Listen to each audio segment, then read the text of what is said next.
Any summer holidays kannu call GT Holidays ku pannu. GT Holidays, South India's #1 travel brand. Renocon AAC Blocks. It saves 30% in steel, cement and labor cost. ஒவ்வொரு சதுர அடியிலும் சந்தோஷம்.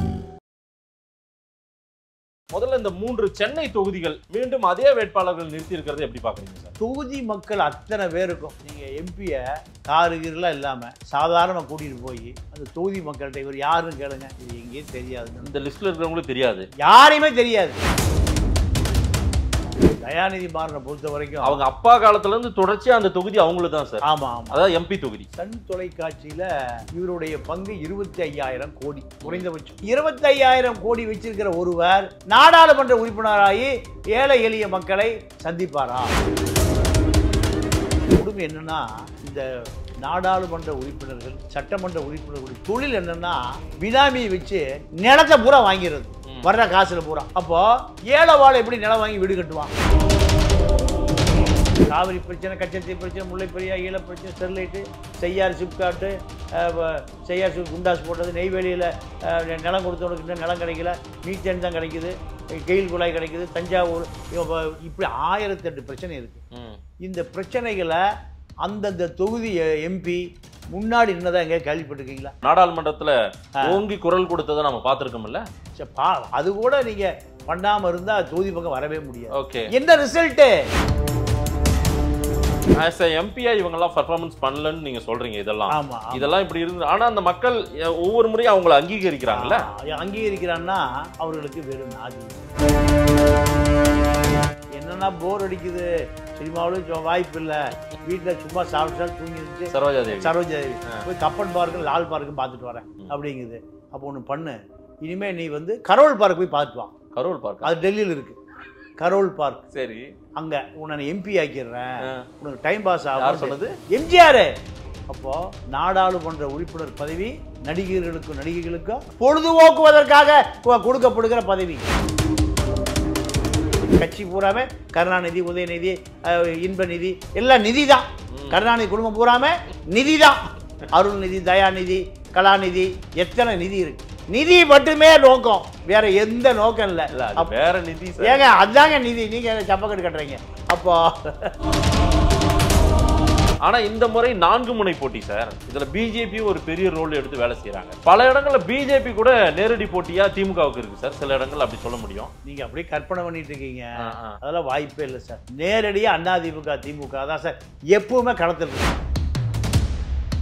எடப்பாடி கட்சியில வேலுமணி, தங்கமணி, வீரமணி, விஜய், ஊருக்கு ஒரு எடப்பாடி இருக்காங்க. ஊருக்கு ஒரு எடப்பாடி. திமுகல ஊருக்கு ஒரு ஸ்டாலின், ஊருக்கு ஒரு கே.என்., ஊருக்கு ஒரு கே.என். சீமா கட்சியில் இப்படி ஒரு ஆளை காமிங்க. கட்சி எப்படிங்க வளரும்? சோனியா நின்னாலும் காங்கிரஸுக்கே விஎஸ்பி ஆதரவு தேவைப்படுது. முதல்ல சோனியா படம், ராகுல் படம், நேரு படம், விஎஸ்பி படம் தானே முதல்ல. செந்தில் பாலாஜி கரூர்ல செந்தில் பாலாஜி ஆசி பெற்ற யாரு வந்தாலும் கரூருக்கு இனிமேல் செக் போஸ்ட் போட்டுருவானுங்க. செந்தில் பாலாஜி சுங்கம் கழிச்சு தான் உள்ள வரணும். அடுத்து இன்னொரு 10 வருடம் கழிச்சு இன்னைக்கு இருக்கக்கூடிய தலைவர்கள் பூரா 10 வருஷமோ 20 வருஷமோ எல்லாம் மரணம் அடைஞ்சிருவாங்க. எல்லாம் 100 வயசு இருக்கட்டும். நான் பேர் சொல்ல விரும்பல. அதற்கு பிறகு அடக்கப்பட்ட ஒடுக்கப்பட்ட மக்களை தலைமை தாங்கக்கூடியவர்கள் யாருன்னு கேட்டீங்கன்னா கதிரானந்த். கற்பனை பண்ணி பாருங்க. கார்த்திக் சிதம்பரம் கற்பனை பண்ணி பாருங்க. அடுத்து தரணிவேந்தன், அண்ணாதுரை, இவர்கள் தான் 50 வருடமா தலைவர்களே இந்த திராவிட இயக்கம் உருவாகவே இல்லை சார். அதன் தமிழர்களுக்கு வணக்கம். பல்வேறு துறைகளில் ஆக சிறந்த ஆளுமைகளை சந்தித்து நாம் நேர்காணல் எடுத்து வருகிறோம். அந்த வகையில் மீண்டும் நம்மோடு இணைந்திருக்கிறார் மூத்த பத்திரிகையாளர் தமிழா பாண்டியன் அவர்கள். அவரிடம் கேட்பதற்கு நிறைய இருக்குன்னு வாருங்கள், அவரிடமே கேட்போம். வணக்கம் திரு பாண்டியன் சார். வணக்கம். எப்படி இருக்கீங்க? நல்லா இருக்கேன். பரபரப்பான தேர்தல் பிரச்சாரம் தமிழ்நாடு முழுவதும் களை கட்டி கொண்டிருக்கிறது அப்படின்னு தான் சொல்ல முடியும். நானுமே களத்துக்கு 1 வாரம் போயிருந்தேன். பல்வேறு விஷயங்கள் அங்கிருந்து மக்கள் கிட்ட இருந்து கருத்துக்களா எடுக்க முடிந்தது. தமிழ்நாட்டை பொறுத்தவரை அந்த 39 தொகுதிகளில் மீண்டும் வாய்ப்பு பெற்ற சில வேட்பாளர்கள் ஏற்கனவே 5 வருஷம் எம்பியா இருந்திருக்காங்க, பரிச்சயம் இல்லாம இருக்காங்க. பரிச்சயம் உள்ள சில முகங்களே மிகப்பெரிய அதிருப்தியில் இருக்காங்க. அந்த மக்கள் கொந்தளிக்கிறாங்க ஊர்ல. அதெல்லாம் நடந்திருக்குது. நீங்களும் சில தகவல்களை சேகரிச்சிருக்கீங்க. நிறைய விஷயங்கள் சார். திமுகவிலே தொடர்ச்சியா வாய்ப்பு பெற்ற எம்பிக்கள் நிறைய பேர் மீண்டும் வந்திருக்காங்க. அந்த மாதிரி வேட்பாளர்களை ஹைலைட் பண்ணியும் அதே போல சில தொகுதிகளையும் நம்ம பேசணும் சார். முதல்ல இந்த 3 சென்னை தொகுதிகள் நீங்க எப்படி பார்க்குறீங்க? மீண்டும் அதே வேட்பாளர்கள் நிறுத்தி இருக்கிறது எப்படி பார்க்குறீங்க சார்? நான் 91 ஒரு ஃப்ளவர் ஷோவை பார்த்தேன். Flower road show. Flower road show எப்படின்னா, நான் அதை இப்போ இங்கே பதிவு பண்ணணும். இதை எங்கேயும் இந்த செய்தி மக்களுக்கெல்லாம் தெரிஞ்சு, ஏன்னா 91 நடந்தது. 24 34 வருஷம் ஆகிப்போச்சு. அம்மையார் ஜெயலலிதா முதலமைச்சராக வரல. அப்போ அவங்க தான் முதலமைச்சர் கேண்டிடேட். பிரச்சாரம் பண்ணுறதுக்கு அந்த அம்மா காஞ்சிபுரம் போகிறாங்க. காஞ்சிபுரத்தில் அப்போல்லாம் இரவு பிரச்சாரம் பண்ணலாம், 24 மணி நேரம் பிரச்சாரம் பண்ணலாம். இந்த ஸ்டேஷன் வந்த பிறகு தான் 10 மணியோட நிறுத்திட்டாரு. செவுத்து எழுதக்கூடாது, பேனர் வைக்கக்கூடாது. ஸ்டேஷனுக்கு ஒரு சல்யூட். ஸ்டேஷன் அவர் வந்து அந்த இப்படிலாம் அந்த பரபரப்பை நிறுத்தினதே அவர் தான். அப்போ பூந்தமல்லியை ஜெயலலிதா கடக்க போகிறாங்க. முன்னாடி பார்த்தா 3.5 கிலோமீட்டருக்கு ரோட்டு மேலே 20 டன் பூ. எவ்வளவு? 20 டன். 3.5 கிலோமீட்டர், 1 அடி தர பூரா ரோடு பூரா பூவா கொட்டப்பட்டிருக்கு. 1 அடி பூ. 1 அடி. கால் தரையில் பட்டுருவே கூடாது. காரே உள்ள போக முடியல. 3.5 கிலோமீட்டர் காரே போக முடியல. கார் போக முடியல. அந்த அம்மா இப்ப கான்வாய் வரும்ல, எப்பவுமே ஒரு 15 கார் வரும். 15 காரும் அந்த பூ வந்து 1 அடினா இது 1/2 அடி. 1 அடினா அது மாதிரி 2. 3.5 கிலோமீட்டரை பூவை ஞானம்னு ஒரு நகர செயலாளர். பூவை ஞானம். எதுக்கு அவருக்கு பூவைன்னு பேர் வந்துச்சு? பூந்தமல்லிக்கு பேர் பூவை. ஓகே. பூவை மூர்த்தி, பூவை ஜெகன்மூர்த்தின்னு சொல்றாங்க. பூந்தமல்லிக்கு பேரு அது ஒரு பெரிய அரசியல் மையம். இல்ல, நான் என்ன நினைச்சேன், பூ கொட்டி வரவேற்பு கொடுத்துட்டாரு. பூந்தமல்லிக்கு பேரு பூவை. சரி. பூவை ஞானம், பூவை மூர்த்தி, பூவை ஜெகன்மூர்த்தி, இதெல்லாம் பூவைங்கிறது அது தெரியும். அப்போ 3.5 கிலோமீட்டர் 3:30 மணிக்கே டிராபிக் க்ளோஸ் பண்ணிட்டார். யாரும் போகக்கூடாது, எங்க அம்மா போகாம. அந்த வழியா வந்த அப்ப சிங்கிள் ரோடு தான், இப்ப பைபாஸ் ரோடு எல்லாம் கிடையாது. அப்படியே ஜாம் ஆகி நிற்குது. ஜெயலலிதா வந்து 5 மணிக்கு அந்த அம்மா வருது. அப்போ வந்து கவர்னர் கவர்மெண்ட், காங்கிரஸ் அதிமுகவுக்கு ஆதரவு. அதனால வேற கட்சியாக இருந்தால் உடனே போய் என்ன டிராஃபிக்கை 2 மணி நேரம் நிறுத்துற, 3.5 கிலோமீட்டர் பூவை கூட்டி அப்படி இது பூவை ஜெகன்மூர்த்தி பூவை ஞானம் புழல் ஞானமாக இருப்பார். 2 மணி நேரம் டிராஃபிக் பூரா நிற்குது. இந்த பூவு மேலே கார் போகாம. அம்மா நடந்தாங்களா இல்லையா? நீங்க கேளுங்க முழுசா. அந்த அம்மா வந்து அதிர்ச்சி ஆயிடுச்சு. 91 வச்சுக்க, தேர்தலுக்கு முன்பு ஒரு தேர்தல் பிரச்சார காலத்துல. ஓகே. அதாவது ஜேஜா பிரச்சனை எல்லாம் முடிஞ்சதுக்கு அப்புறமா நீங்க ஜெயலலிதா கட்சி வந்துருச்சு. கட்சி வந்து ராஜீவ் மரணம் நடந்ததுல அதுக்கு முன்பு அந்த தேர்தல் வந்ததுல அந்த காலத்துல. அப்போ அந்த அம்மா காரை விட்டு இறங்குது. இறங்கி பார்த்தா கண்ணு கட்டிய தூரம் வரை எதிரியே இல்லைங்கிற மாதிரி, கண்ணுக்கு 3.5 கிலோமீட்டர் என்ன ரோடே இல்லை. அந்த அம்மா அப்படி பாக்குது. பார்த்துட்டு கார்ல ஏறிடுச்சு. கார் நகர மாட்டேங்குது. காரு நகரல. ஏன் நகரலைன்னா பூ மேல கார் எப்படி வழுக்குது டயரு. உடனே எல்லா வண்டியுமே கிராஸா போகுது. ரோடை விட்டு இறங்கி கார் ஓட்ட முடியாது. ரோட்டை வேடிக்கை பார்த்தவங்க பூரா பாஞ்சு வந்து அந்த டயர் மட்டும் போறதுக்கான வழியை நான் சொல்ல உருவாக்கினாங்க. எத்தனை கிலோமீட்டர்? 3.5 கிலோமீட்டர். ரோட்ல வேடிக்கை பார்த்தோம் அத்தனை பேருமே. அப்ப ஜெயலலிதா கோட்டுக்கிட்டு தான் போட அந்த அம்மா. ரொம்ப சின்ன வயசு. ரைட். நீங்க வயசை குறைச்சிக்கங்க. அந்த அம்மா அந்த அவங்களுடைய கட்சி கொடி மாதிரி ஒரு புடவை ஒண்ணு கட்டிருக்காங்க. கரெக்ட்டுங்களா? அந்த அதிமுக கொடி மாதிரியும் ஒயிட் கலர் பார்டர். அப்ப ரொம்ப இப்ப முதல்ல இளமை வயது வந்து அவங்க கொஞ்சம் 40-42 வயது அந்த மாதிரி இருப்பாங்களா? ஆமா. அப்போ 3.5 கிலோமீட்டர் அந்த கார் டயருக்கு வழியை உருவாக்கி விட்டாங்க. போய் சேர்றதுக்கு ஏறக்குறைய 3/4 மணி நேரம் ஆச்சு. 3.5 கிலோமீட்டர் எவ்வளவு நேரத்தில் போகும்? 3 நிமிஷம் போகும் இந்த காரு. அவ்வளவு பெரிய மலர் பாதை ரோடு ஷோ. ரோட்ல பூரா இருமரங்களும் லட்சக்கணக்கானவே நிக்கிறான். அப்பெல்லாம் நீங்க அந்த அம்மா 5 மணிக்கு வருதுன்னா 2 மணிக்கு வெயில வந்து நின்றுடுவான். காசு கொடுத்து. இப்பெல்லாம் அந்த அம்மா கட்சிக்கே காசு கொடுத்து கூட்டம் தான். அந்த அம்மா அரசியலுக்கு வர ஆரம்பித்த காலம். சரி. அப்போ இதெல்லாம் திராவிட இயக்கத்தினுடைய கொள்கைகள். மோடி ரோட் ஷோ எதுக்கு சொன்னீங்க? மக்கள் நின்று வரவேற்றாங்க. மோடி பிரதமர் ரோடு ஷோ போனார். ஆனால் திராவிட இயக்கத்தை பொறுத்தவரை உண்மையாகவே இப்போ ஜெயலலிதா அம்மா இந்த ரோடு ஷோ போச்சுன்னா பார்க்கிலிருந்து தேனாம்பட்டு சிக்கல் வரைக்கும் என்னவா இருக்கும்? மலர் மெத்தையாக இருந்திருக்கும். சரி, மலர் மெத்தையாக இருந்திருக்கும்.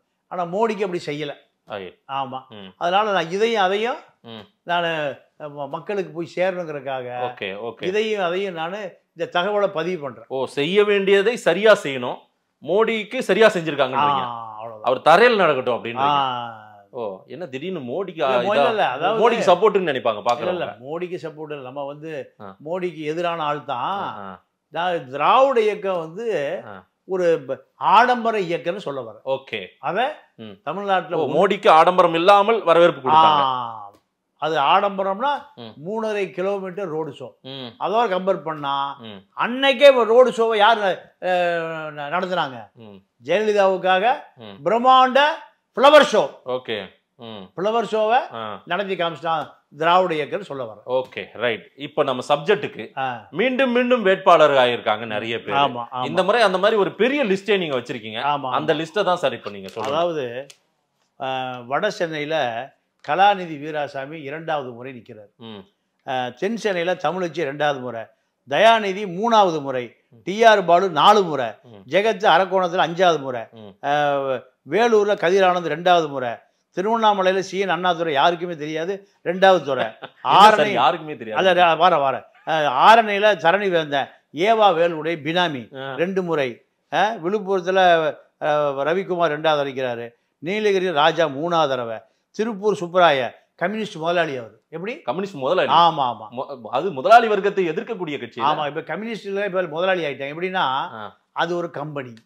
எது நானே இப்போ ஒரு யூடியூப் சேனல் பார்த்தேன், மொத்த லிஸ்டையும் படிச்சேன். அப்ப சுப்பராய 3வது தடவை, ஜோதிமணி 2வது தடவை, கடலூர் விஷ்ணு பிரசாத் 4வது தடவை, அங்கேல மாறி மாறி. ஆமா ஆமா, சிவகங்கையில கார்த்திக் அப்பா 2 தடவை, மக 2வது தடவை, 4 தடவை, மதுரை வெங்கடேசன் 2வது தடவை, விருத்தாச்சல மாணிக்க தாகூர் 3வது தடவை, நவாஸ்கரி 2வது தடவை, கனிமொழி 2வது தடவை, கன்னியாகுமரி விஜய் வசந்த் 2வது தடவை. இப்போ இத்தனை முறை இத்தனை வேட்பாளர்கள் களத்தில் நிறுத்தப்பட்டிருக்காங்க. இவர்கள் அந்த தொகுதி மக்கள் அத்தனை பேருக்கும் நீங்கள் எம்பியை காருகீரெலாம் இல்லாமல் சாதாரணமாக கூட்டிகிட்டு போய் அந்த தொகுதி மக்கள்கிட்ட இவர் யாருன்னு கேளுங்க, இது எங்கேயும் தெரியாதுங்க. இந்த லிஸ்ட்ல இருக்கிறவங்களுக்கு தெரியாது, யாரையுமே தெரியாது. தயாநிதி மாறன அயோத்தி குப்பம் அந்த அம்மா, அது மத்திய சென்னைக்குள்ளதான் வரும். ஆமா ஆமா, அந்த அம்மா உன்னை நான் பார்க்கறதே இல்லையே, ஓட்டை வாங்கிட்டு வெளில வந்தப்போ நீ எங்கே போன, என்னை பார்த்தையா, இது ஊரே குழந்தை குட்டியெல்லாம் தூக்கிட்டு நாங்கள் தெருவில் அலைஞ்சவன், உன் போர்ட் கிளப்புக்கு நாங்கள் வர முடியுமா? எங்கே போர்ட் கிளப்புக்கு 500 கோடி ரூபா இருந்தால் தான் அங்கே வீடே வாங்க முடியும் போர்ட் கிளப்பில். அப்போ ஒன்று வர முடியுமா? அந்த அம்மா கேட்குது. கேட்ட பிறகு பதிலே சொல்ல முடியல. அப்புறம் தான் என்ன பண்ணுறாரு, வரும்போது அவருடைய மகளை கூட்டிகிட்டு வர்றாரு. அப்போ 3 முறை அவர் அமைச்சராகவும் இருந்தார், தகவல் தொழில்நுட்பத்துறை அமைச்சராகவும் இருந்தார். அவர் திமுக, அதாவது நீங்கள் இதில் ஒரு பெரிய விஷயம் என்னன்னா, அனைவருமே திமுக குடும்ப உறுப்பினர்கள், குடும்ப உறுப்பினர்களுக்கு வேண்டிய உறுப்பினர்கள். இதுதான் தகுதிங்க. தயாநிதி மாறனை பொறுத்த வரைக்கும் அவங்க அப்பா காலத்துல இருந்து தொடர்ச்சியா அந்த தொகுதி அவங்களுக்கு தான் சார். ஆமா ஆமா, அதாவது எம்பி தொகுதி. ஆமா ஆமா, மத்திய சென்னை. ஆமா, அப்போ மத்திய சென்னையில இவரை பொறுத்த வரைக்கும் சன் தொலைக்காட்சியில இவருடைய பங்கு 25,000 கோடி குறைந்தபட்சம். எவ்வளவு இருக்கும்? 25,000. அப்ப 25,000 கோடி வச்சிருக்கிற ஒருவர் நாடாளுமன்ற உறுப்பினராகி ஏழை எளிய மக்களை சந்திப்பாரா? அப்ப இந்த நாடாளுமன்றம் என்பதை நீங்க ஒரு 5,000 கோடி 10,000 கோடி, ஜெகத்ரட்சனெல்லாம் 1 லட்சம் கோடி வச்சிருக்கிறார். டிஆர் பாலு கப்பல் கம்பெனி அதிபர். இதுல பல பேரு 50,000 கோடிக்கு மேல சொத்து உள்ளவர்கள் தான். 50,000 கோடிக்கு மேல. யாரு? நீங்க இவரு தயாநிதி, டிஆர் பாலு, ஜெகத், கதிரானந்த், விஷ்ணு பிரசாத்துக்கு 50,000. ஆமா ஆமா ஆமா, கார்த்திக் சிதம்பரம், மாணிக் தாகூர், இப்படி கனிமொழி, விஜய் வசந்த் 50,000 கோடி சொத்து இவங்க. அதாவது விஜய் வசந்துடைய தொழில குறைஞ்சது வந்து ஒரு வருடத்துக்கு டேர்ன் ஓவரே பல ஆயிரம் கோடி, பல ஆயிரம் கோடி. இப்போ நீங்கள் இது அப்படியே 50 வருஷம் முந்தி போங்க, எல்லா நாடாளுமன்ற உறுப்பினர்கள் சட்டமன்ற உறுப்பினர்கள் பூராமே யார் இருப்பாங்கன்னா காங்கிரஸ்காரன் காலத்தில் நீங்கள் இப்போ கம்யூனிஸ்டுகள் எம்எல்ஏ 2 பேர் இருக்காங்கல்ல. இப்போ இது ஒரு யூடியூப் சேனல் நான் பார்த்தேன், அதில் 10,000 ரூபா சம்பளம் எம்எல்ஏக்கு. சிபிஎம் சிபி 2 பேருமே எவ்வளோ சம்பளம்? 10,000 ரூபாய். கார் டிரைவருக்கு 30,000 ரூபா. கார் டிரைவருக்கு 30,000. ஆமாம் ஆமாம். நீங்கள் ஒரு எம்எல்ஏ உடைய மனைவி அந்த மாதிரி ராஜாத்தி சிபி அந்த மாதிரி சொல்லுது, நாங்கள் 1 லட்சம் அவருக்கு சம்பளங்க, 1 லட்சம் நாங்கள் முழுசாக இது வரைக்கும் நான் பார்த்ததே இல்லைங்க. ஒரு எம்எல்ஏவுடைய பொண்டாட்டி, சிபிஎம் கட்சியை சேர்ந்த ஒரு எம்எல்ஏவுடைய பொண்டாட்டி, சிபிஐ அவருடைய மனைவி. அந்த அம்மா எங்கள் சொந்தக்காரங்களாம் நிறையா ரெக்கமெண்டேஷனுக்கு வேலைக்கு சேர்த்து வந்தாங்க, என் வீட்டுக்காரு சேர்த்த முடியல, சொந்த பந்தம்லாம் எங்களுக்கு தொடர்பில் இல்லாமல் வெளியே போயிட்டாங்கிறாங்க. இதுதான் அரசியல்வாதிகளுடைய யதார்த்த நிலை. இந்த யதார்த்த நிலை இப்போ 40 பாண்டிச்சேரி உட்பட நீங்கள் வைத்திலிங்க பழைய சிஎம், பழைய சிஎம் அவங்க குடும்பத்துக்கு பாண்டிச்சேரியில் பாதி சொத்து இருக்கு. அப்போ அவரு தான் மறுபடியும் அப்போ இந்த பக்கம் நமச்சிவாயம் அவர் முதலமைச்சர் ஆகணும்னு ஆசைப்பட்டாரு. அவரு சாதாரண லாரி டிரைவர், சாதாரண நமச்சிவாயம். வைத்திலிங்கம் நமச்சிவாயத்துக்கும் ஏட்டிக்கு பூட்டி எப்படின்னா பெரிய கோடீஸ்வரர் நிலச்சுவான்தார். நீங்க நமச்சிவாயம் சாதாரண லாரி டிரைவர், லாரி டிரைவரா இருந்து இப்ப அவருக்கு ஈக்குவலா சொத்து வாங்கிட்டார். எல்லாம் ரியல் எஸ்டேட் தான். நீங்க இந்த கொடுமை என்னன்னா, இந்த நாடாளுமன்ற உறுப்பினர்கள் சட்டமன்ற உறுப்பினர்களுடைய தொழில் என்னன்னா பினாமியை வச்சு நிலத்தை பூரா வாங்கிறது, வர்ற காசுல பூரா. எனக்கு தெரிஞ்ச ஒரு எம்எல்ஏ சாதாரண ஒரு பனியன் கம்பெனியில் ஒரு சாதாரண தொழிலாளியாக இருந்தார். இன்னைக்கு அவருடைய சொத்து மதிப்பு பல ஆயிரம் கோடி. சரி, அப்போ ஏழைவாழை எப்படி நிலம் வாங்கி வீடு கட்டுவான்? எல்லா நிலத்தையும் எம்எல்ஏக்கள் எம்பிக்களுடைய பினாமிகளை. இப்போ நமச்சிவாயம் பெரிய ரியல் எஸ்டேட் தான், பெரிய ரியல் எஸ்டேட். ஏன்னா செண்டு கம்மி விலைக்கெல்லாம் கிடைக்குது இல்லை, ஏழைவாழை வாங்கி வீடு கட்ட முடியாமல் அதை பூரா தன்னுடைய ரியல் எஸ்டேட் நிறுவனத்தில் இணைச்சிடுறது. அப்போ நீங்க முழுக்க எல்லா நாடாளுமன்ற உறுப்பினர்களுமே முழுக்க பெரிய தொழிலதிபர்கள்.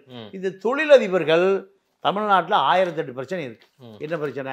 அதாவது காவிரி பிரச்சனை, கச்சத்தீவு பிரச்சனை, முல்லை பெரியாறு, ஈழ பிரச்சனை, ஸ்டெர்லைட்டு, செய்யார் சிப்காட்டு, செய்யார் குண்டாஸ் போட்டது, நெய்வேலியில் நிலம் கொடுத்தவனுக்கு இன்னும் நிலம் கிடைக்கல, மீத்தேன் தான் கிடைக்குது, கெயில் குழாய் கிடைக்குது, தஞ்சாவூர், இப்படி 1008 பிரச்சனை இருக்கு. இந்த பிரச்சனைகளை அந்தந்த தொகுதி எம்பி முன்னாடி என்னதான் எங்க கேள்விப்பட்டிருக்கீங்களா? இதுல இருக்கிறவங்க நிறைய பேர் பேசி நம்ம பார்த்துருக்கோம், நாடாளுமன்றத்துல ஓங்கி குரல் கொடுத்ததை நம்ம பார்த்துருக்கோம்ல. அது கூட நீங்க பண்ணாம இருந்தா தொகுதி பக்கம் வரவே முடியாது. என்ன ரிசல்ட் என்ன? நீங்க மக்கள் பூரா போராடுறோம் சார். இந்த மக்களுக்கு தலைமை தாங்க யார் போராடணும்?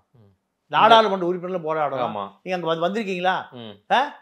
அரக்கோணத்தில் ஒரு மக்கள் பிரச்சனை சார், ஜெகத் வந்து இப்ப போராடி இருக்காரா? சரி. இல்ல ஸ்ரீபெரும்புதூர்ல ஒரு மக்கள் பிரச்சனை, டிஆர் பாலு வந்து போராடி இருக்காரா? இல்ல வேலூர்ல மக்கள் பிரச்சனை, கதிரானந்த நீங்க பாத்துருக்கீங்களா? அங்காவது கதிரானந்த பார்த்ததே இல்ல. எம்பி தானே இவங்க எல்லாம் என்ன பண்றாங்க 5 வருஷம் வெற்றி. அதாவது நான் ஒரே ஒரு விஷயம் சார், நீலகிரியில தேயிலை தோட்ட தொழிலாளர் இருக்காங்கல்ல, ஆமா, இன்னைக்கு வரைக்கும் அவனுக்கு 300 ரூபா தான் சம்பளம். எவ்வளவு? 100 ரூபாயிலிருந்து 300 ரூபா வந்துருக்கு. இங்க சிட்டியில கொளுத்து வேலைக்கு போறவனுக்கு எவ்வளவு சம்பளம்? 700 ரூபா சம்பளம். அப்போ குறைந்தபட்ச தேயிலைக்கு விளை வைக்கக்கூடிய எந்த நிகழ்ச்சியும் ராஜா 3 முறை மத்திய அமைச்சர், என்விரான்மெண்ட் அமைச்சர், முரசொலி மாற காலத்தில் அமைச்சர், அதே போல இவருக்கு ஓட்டு போடுகிற இவனுடைய உறவினர்கள் எல்லாம் சொந்தக்காரன் தான். யாரு? நீலகிரியில் இருக்கிற அவ்வளோ பேரும் டீ எஸ்டேட் லேபர் தான். அவனுக்கு குறைந்தபட்ச கூலி இன்னைக்கு 300 ரூபாய்க்கு மேலே கிடைக்காது. ஓகே, அவன் போராடிட்டே இருக்கான், எனக்கு ஒரு 500 ஆக்கு 600 ஆக்குன்னு. அவனுக்கு குறைந்தபட்சம் ஒரு வீடா எங்க எஸ்டேட்டுக்குள் வீடு இருக்கா? 4 தகரம் தான் வீடு. அப்போ இந்த எம்பி இந்த மக்களுடைய பிரச்சனையை ஏதாவது தீர்த்து வச்சிருக்காரா? எங்க எஸ்டேட்ல எஸ்டேட் ஓனர்கிட்ட போய் ஒன்றும் இல்லைங்க, எஸ்டேட் ஓனர்கிட்ட போய் உங்களோட 300 பேர் வேலை பார்க்குறான், 300 பேருக்கு ப்ராவிடன்ட் ஃபண்ட் வச்சிருக்கியா? 300 பேருக்கு என்ன தினக்கூலி? 300 பேரை லேபர் சட்டப்படி அவனுக்கு பணி பாதுகாப்பு இருக்கா? ஏறக்குறைய 1 லட்சம் 1.5 லட்சம் பேர் இருக்கா எங்க நீலகிரி பூரா. இந்த 1.5 லட்சம் பேருக்கு ஒரு ஆள் இஎஸ்ஐ பிஎஃப் காமிங்க, நான் வாயை பிளாஸ்டிக் ஒட்டிக்கிறேன். ராஜா எவ்வளவு நாளா அமைச்சரா இருக்காரு? எத்தனை நாளா அமைச்சரா இருக்காரு? MP+. அதே போல ஊட்டி பிலிம் தொழிற்சாலை தான் நீலகிரி மக்களுடைய வாழ்வாதாரம். எல்லாம் அரசு வேலை மாதிரி. நீ எக்ஸ்ரே பிலிமுக்கு ஆசியா பூரா அங்க இருந்தா சப்ளை, அது மூடியாச்சு. தெற்காசியாவிலே பிரம்மாண்டம் எனக்கு தெரியும்.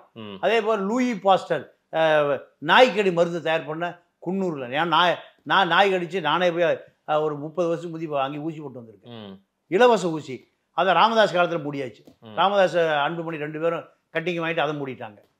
அப்போ ஊட்டி பிலிம் தொழிற்சாலை ராஜா வந்து அதை மூடாம அதுக்கு அந்த தொழிற்சாலை காப்பாது. அது 2000 பேர் வேலை பார்த்தான்.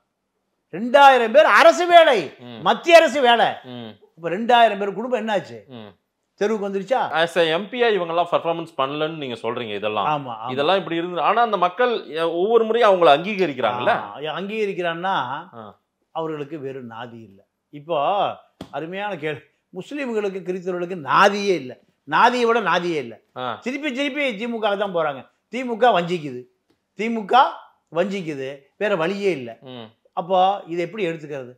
பிஜேபி எதுக்கணும்னா ஒன்னா நேரம் திமுக போய் சண்டை ஆயிடுறாங்க, திமுக ஓட்டு போட்டுடுறாங்க. அப்போ இது கிறிஸ்தவர்களுக்கும் முஸ்லீம்களுக்கும் தலித்துக்களுக்குமான அரசியலே இல்லை. சரி, அரசியல இல்ல. அப்போ யாரு போய் சரண்டர் ஆகிறாங்க? திமுக. அதே தான் மக்களுக்கும்.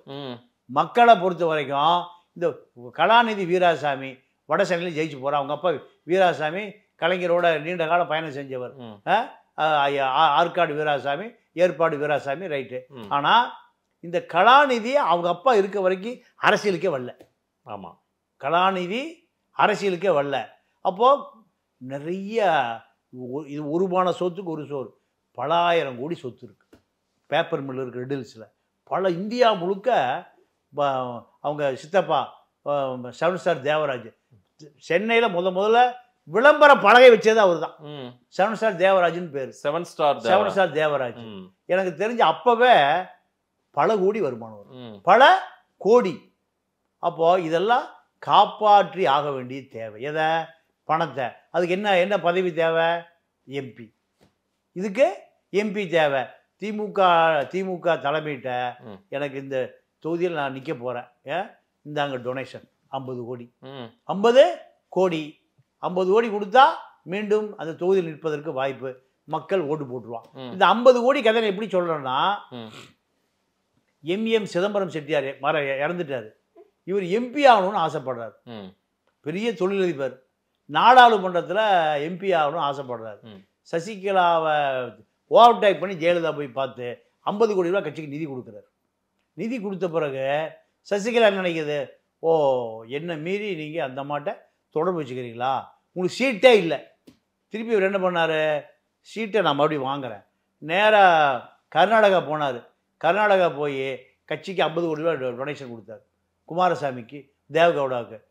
கர்நாடகா கோட்டாவில் எம்பியாக இருந்தார்.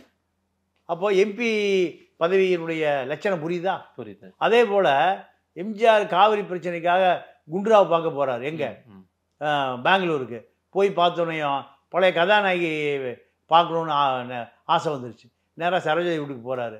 போனால் அந்த அம்மா சொல்லுது, என்னென்னா போர் அடிக்குது, சினிமாவிலும் வாய்ப்பு இல்லை, வீட்டில் சும்மா சாப்பிட்டு தூங்கி இருந்துச்சு சரோஜாதேவி. போய் கப்பன் பார்க்கும் லால் பார்க்கும் பார்த்துட்டு வரேன் அப்படிங்குது. அப்போ ஒன்று பண்ணு, இனிமேல் நீ வந்து கரோல் பார்க் போய் பார்த்துட்டு வா. கரோல் பார்க் அது டெல்லியில் இருக்கு. கரோல் பார்க். சரி, அங்கே உன்னை எம்பி ஆக்கிடுறேன், உனக்கு டைம் பாஸ் ஆகும் சொன்னது எம்ஜிஆர். எம்ஜிஆர் என்ன பண்றாரு? கப்பன் பார்க் லால் பார்க்லாம் போர் அடிச்சு போச்சு, டெல்லி கரோல் பார்க் போய் அங்கே நம்ம பொழுது போகும், உன்னை எம்பி ஆக்கிடுறேன், கொஞ்சம் டெல்லி போய் சுற்றி பார்த்துட்டு வாங்குறாரு. அப்போ ஆனால் பண்ணலை. நாடாளுமன்ற உறுப்பினர் பதவி நடிகர்களுக்கும் பொழுதுபோக்குவதற்காக கொடுக்கப்படுகிற பதவி அன்னைக்கு. அதே போல இன்னொரு நீங்க எம்எல்சி வெண்ணிற ஆடை நிர்மலாவை மேலவையில எம்எல்சி ஆகிறார் எம்ஜிஆர். அப்போ அந்த அம்மா இன்சால்வன்சி ஐபி விட்டுருச்சு, எல்லாம் லாஸ் ஆகி போச்சு, ஒருத்தருங்க காசு கொடுக்க முடியாதுன்னு ஐபின்னு சொல்லுவாங்க, அதுக்கு பேர் விட்டுருச்சு. விட்ட பிறகு அப்படி இன்சால்வன்சி விட்டு யாருக்கும் கடங்காரனுக்கு பூரா நாமத்தை போட்டவங்க மேலவைக்கு வரக்கூடாது, அப்படி ஒரு சட்டம் இருக்கு. எம்ஜிஆர் அது எவ்வளோ கடை எல்லாத்தையும் கடங்கான பிறகு ஒரே நாளில் செட்டில் பண்ணார். ஒரே நாளில் செட்டில் பண்ணியாச்சு, எல்லாம் எழுதி கொடுத்துட்டான், கடனே கிடையாது, எல்லாம் வாங்கிட்டோம்னு. ஆனால் இன்சால்வன்சி சர்டிஃபிகேட்டு கோர்ட்டில் அஃபிடவிட் போட்டு பதிவாகி போச்சு. அந்த அம்மா எத்தனை முறை பணம் கொடுத்தாலும் அந்த ரெக்கார்டு தான் நிற்கும். அப்போ எம்ஜிஆர் பார்த்தாரு, வெண்ணிற ஆடை நிர்மலா எம்எல்சி ஆக முடியலையா, யாருமே ஆகக்கூடாது. அன்னைக்கு கலைக்கப்பட்டதான் இந்த மேலவை. இந்த மேலவை இன்னமும் சில மாநிலங்கள்ல இருக்கு. அப்ப நீங்க புரியுதா உங்களுக்கு? வெண்ணிறாடை நிர்மலாவுக்காக உட்கார முடியலனா யாரும் உட்கார கூடாது. இதுதான் இந்த எம்எல்ஏ எம்பி எம்எல்சி தமிழ்நாட்டில். நாம மற்ற மாநிலத்துக்கு போக வரல. நீங்க கேரளாவில அரசியலா இருக்கு, கேரளாவில் அரசியலா இருக்கு. தமிழ்நாட்டில் தான் நீங்க கடலூர் முன்னாள் எம்பி ரமேஷ்குமார் என்ன ஆனாரு, அவர் எத்தனை பேரும் கட்சிக்காரர் தெரியும். உட்டி செயலாளர் இருந்தாரா, மாவட்ட செயலாளர் இருந்தாரா, முந்திரி எக்ஸ்போர்ட்ல பல கோடி சம்பாதிக்கிறார், பல 1000 கோடி சம்பாதிக்கிறார். அவருக்கு என்ன ஆசை வந்துருச்சு, எம்ஏ ராம்சாம் செட்டியாருக்கும் ரமேஷ்குமாருக்கு எனக்கு வித்தியாசம் தெரியல, சரியா? அப்போ ரமேஷ் சீட்டு கொடுக்கல. ஏன் சீட்டு கொடுக்கலன்னா அவ மர்டர் கேஸ் அக்யூஸ்ட். இந்த திமுருல பண கொழுப்புல காவலாளி அடிச்சே கொள்றாரு. 1 கிலோ முந்திரி பருப்பு எடுத்து தின்னுவிட்டான், வேற ஒன்றும் இல்லை. 1 கிலோ முந்திரி பருப்பு எடுத்து தின்னுவிட்டான். அதுக்கு ஒரு நாடாளுமன்ற உறுப்பினர் அடிச்சே அவனை கொண்டு விட்டார், ஜெயிலுக்கு போயிட்டார். அதே போல அதிமுகவில் உதயகுமார்னு ஒரு எம்பி, இப்போ இந்த முறை கம்யூனிஸ்ட் இருக்குது. இதுக்கு முன்பு வேலுச்சாமிக்கு முன்பு அதிமுக உதயகுமார் பத்தி சொல்றேன். எங்க சொல்ற திண்டுக்கல்ங்க ஏடிஎம்கே எம்பிங்க. அந்த மோடியா லேடியா ஜெயிச்சதுல அந்த காலகட்டத்துல அவருடைய கிராமத்துல உள்ளாட்சி தேர்தல்ல ஒரு 500 வாக்கு இருக்கு. உள்ளாட்சி தேர்தல்ல அவரு ஊராட்சி மன்ற தலைவர் ஆகணும். ஓட்டுக்கு 2000 ரூபாய் 500 ஓட்டு கொடுத்துட்டார், 10 லட்சம் ரூபாய் கொடுத்துட்டார். கொடுத்தா தோத்து போயிட்டார்.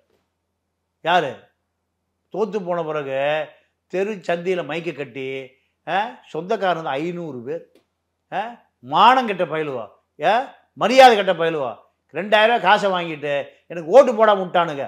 ஒரு அப்பனுக்கு ஆத்தாளுக்கு பிறந்தான் மைக்க கட்டி, அவ்வளோ வேற காசை கொண்டு என் வீட்டில் கொடுத்துடணும். அவ்வளோதான் கொடுத்துட்டான். ஏன்னா தமிழை சூடு சொரணை உள்ளவன இல்லை, உப்பு போட்டு சாப்பிட்றவன இல்லை, கோபம் கொப்பளிக்க வீட்டு வந்து காசு அவ்வளோ பேர் கொடுத்துட்டான். வரலாறு தெரிஞ்சுங்க. அதிமுக வேட்ப உதயகுமார் திண்டுக்கல்ல அப்போ 10 லட்சம் ரூபாய் கொடுத்துட்டான். அவரு தான் அந்த தொகுதியினுடைய நாடாளுமன்ற உறுப்பினரை ஜெயிச்சார். யாரு? உதயகுமார் பேர். ஓகே, அதான் தோத்துட்டாருன்னு சொல்றீங்களா? இல்லங்க, ஜெயிச்சிட்டாருங்க சார். ஊராட்சி மன்ற தேர்தல் தோத்துட்டாரு. ஓகே, அவரு தான் நாடாளுமன்ற உறுப்பினரா ஜெயிச்சு டெல்லிக்கு போறாரு.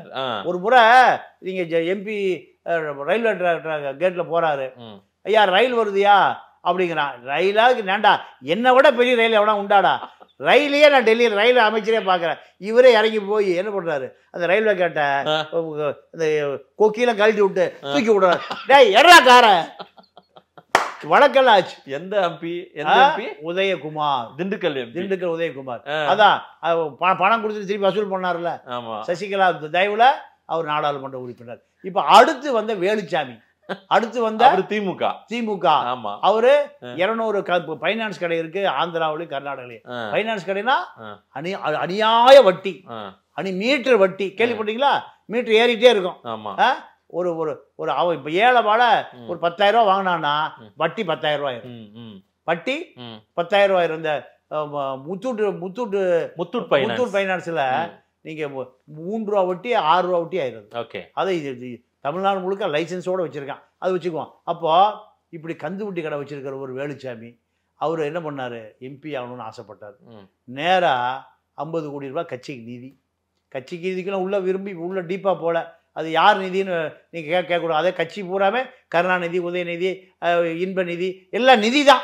கருணாநிதி குடும்பம் பூராமே நிதி தான். நிதி இருந்தால் உள்ளவா, நிதி இல்லைன்னா வெளியே போ. எல்லாருமே நிதி தான். அருள்நிதி, தயாநிதி, கலாநிதி, எத்தனை நிதி இருக்கு. நிதி மட்டுமே நோக்கம், வேற எந்த நோக்கம் இல்லை. வேற நிதி ஏங்க அதுதாங்க நிதி. நீங்க சப்பக்கட்டு கட்டுறீங்க. அப்போ 50 கோடி எடுத்து கொண்டு கொடுக்குறாரு. கொடுத்த உடனே கூப்பிட்டு ஐபிக்கு ஒரு பெரிய மரியாதை இருக்கு. ஆமா, அவர் நம்ம மதிக்கணும். என்னன்னா அனைத்து கட்சிக்குமான ஆள் அவர். ஐபி ஒரு 2 வாழை மரம், ஒரு மைக் செட்டு கட்டிட்டு பாட்டு பாடிட்டு இருந்துன்னா எங்கேயாவது கிராமத்துக்கு போகிற நேர காரம் கூட்டுருவார்.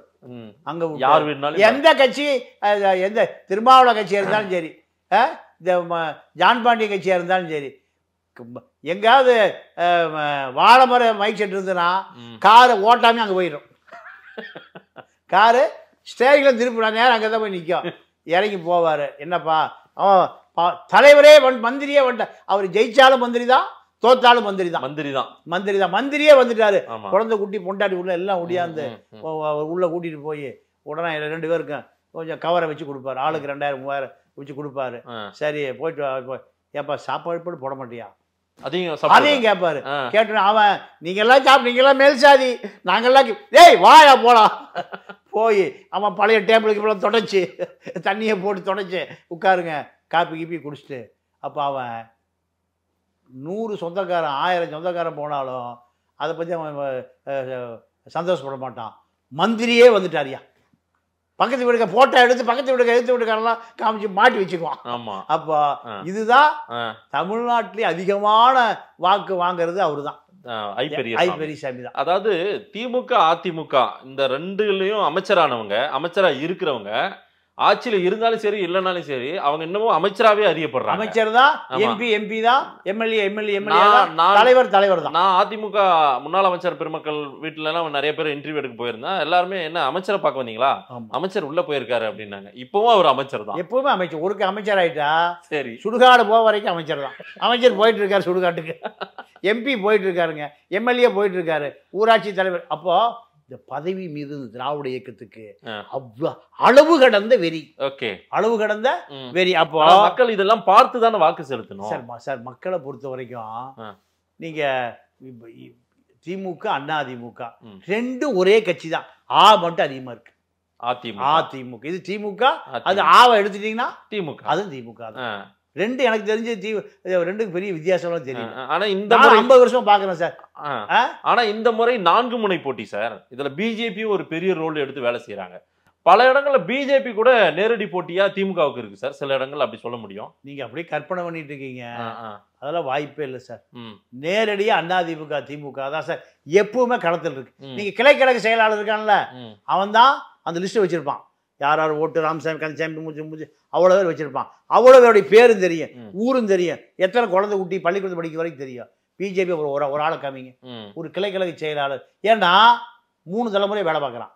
எத்தனை தலைமுறை? 3 தலைமுறை. திமுக அதிமுக கிளைக்கழக செயலாளர் எத்தனை தலைமுறையை வேலை பார்க்குறான்? 3 தலைமுறையை வேலை பார்க்குறான். அவனுக்கு அந்த கிளைக்கழகத்துல ஒரு 500 ஓட்டு இருக்கு அந்த ஊர்லனா, அந்த வார்டுலனா, அவனுக்கு அப் டு டேட் தெரியும். இதை பிஜேபி தெரிஞ்சுக்கிறதுக்கு 25 வருஷம் ஆகும். பிஜேபியோட கிளைக்கழக செயலாளர் தெரிஞ்சுக்கிற எத்தனை வருஷம் ஆகும்? 25 வருஷம் ஆகும். இதுதான் நீங்க ஒரு போராட்டத்தை அறிவிக்குது கட்சி தலைமைன்னு வச்சுக்கோங்க. இப்போ உதாரணத்துக்கு ஒரு சின்ன ஒரு கிராமம் விக்கிரவாண்டின்னு வச்சுக்கோங்க. விக்கிரவாண்டியில ஒரு 40 கிளை இருக்குன்னா 40 வேன் வந்துடும். அது ஒண்டி சேனல்னு சொல்லுவான். ஏய் ஆளுக்கு ஒரு வேன் எடுத்துட்டு வந்துரு, 40 போன் தான், 40 வேன் வந்துடும். அப்போ இதுதான் அந்த கட்சியினுடைய திமுக அதிமுக. இதை உடைக்கணும்னா இந்த வாய்ப்பு வைகோக்கு வந்தது, பாமகவுக்கு வந்தது, விஜயகாந்துக்கு வந்து தக்க வைக்கல. ஏன்னா தனியா இந்த ட்ராக்க போடாம என்ன பண்ணிட்டாங்க, இதுல போய் ஜோதியில போய் கலந்துட்டாங்க. என்ன சீமான் தனியா போயிட்டு இருக்காருல்ல சார், சீமான் மட்டும்தான் போக முடியுமே தவிர சீமானை தாண்டி அந்த கட்சி பெரிய சீமானை அடுத்து ஒரு தலைவர் எங்காவது இருக்கானான்னு சீமான் கட்சியில் காமிங்க.